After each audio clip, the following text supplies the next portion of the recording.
अस्सलाम वालेकुम रहमतुल्लाहि व बरकातुहू। मुझे कहते हैं नाज़ो। आई होप कि आप लोग सब ठीक होंगे। अल्हम्दुलिल्लाह मैं भी ठीक ठाक हूँ। अल्लाह ताला हमें दुनिया और आखिरत दोनों जहान की खुशियाँ अता करे, दुनिया में भी हमारे लिए आसानियाँ करे और आखिरत में भी हमारे लिए असबाब आसान करे, आमीन। इसी दुआ के साथ मैं आगे बढ़ती हूँ और शुरू करती हूँ अपनी नई रेसिपी को और वेलकम करती हूँ आप सबको अपनी न्यू रेसिपी पे। बस मेरी जो वीडियो है शुरू से थोड़ी सी स्किप हो गई, मुझे पता नहीं चला कैमरा ऑन था कि नहीं, कि मैंने इसको डोगो कैसे बनाया है पीटा ब्रेड के लिए। बस जस्ट मेरा आज जो मकसद है वो यही है कि हम तवे पे कैसे इसको पीटा ब्रेड का बना सकते हैं। तो उसके लिए मैं माज़रत करती हूँ, मेरी वीडियो जो है वो थोड़ी सी स्किप हो गई है।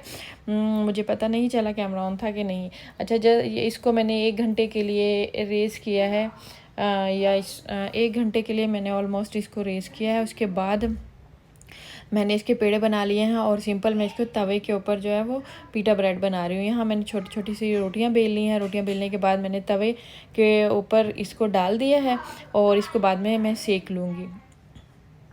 तो ये हमारे इजीली घर में बन जाती हैं पीटा ब्रेड।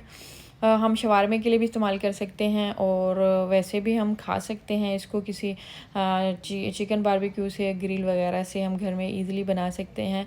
और इसी के साथ ये पहले मैंने बनाई है और दूसरी मैंने ये बनाई है। इसी तरह मैं 2-3 बना के आपको दिखा दूँगी तवे पे कैसे हम इजीली बना सकते हैं। आई होप कि आपको मेरी ये छोटी सी रेसिपी पसंद आएगी। और जो शुरू वाली है, कैसे इंग्रेडिएंट्स हमने कैसे यानी कि इस आटे को गूँधना है और कैसे डो बनानी है, क्या क्या चीज़ें इसमें ऐड करनी है, ये मेरी स्किप हो गई है, मिस हो गई है, सॉरी।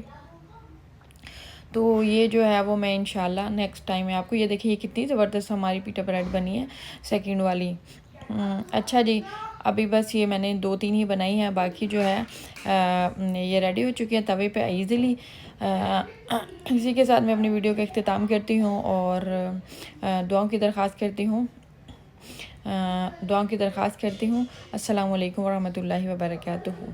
नेक्स्ट वीडियो में इंशाल्लाह मैं आपको बताऊंगी इसकी डो हमने कैसे बनानी है।